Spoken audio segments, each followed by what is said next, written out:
Now this does say Starbucks on it. I'm not gonna lie to you, and it's pretty good. So all I'm gonna do is lift that up. It looks like it goes in kind of backwards, just whoop, drops right in there. There he is. I'm gonna pull this guy down. Ta-da! Set him right in there. Fits very nicely.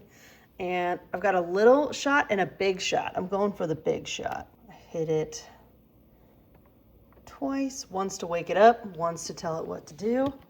Now, if your coffee cup didn't fit right here, you could flip this up and just set your mug right there, holds it up. This is actually where that little pod, he disappeared once it's finished into this trash area, which is really nice. Look at that. Oh, delicious. And yeah, my mug is like right at the edge there, but it's still going in, no spillage, no issues.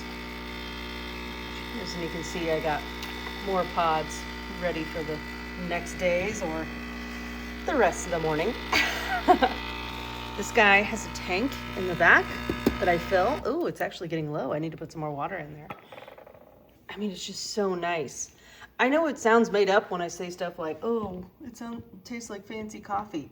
I would not BS you. This is the real deal, okay? I am very, very picky when it comes to pretty much everything, especially a morning coffee, and this hits so good.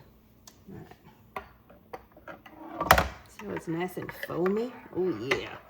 Like, legit, this tastes like this $6 to $8 coffee, but instead of spending $6 to $8 and having to go get it or, God forbid, have it delivered, it's right in my home.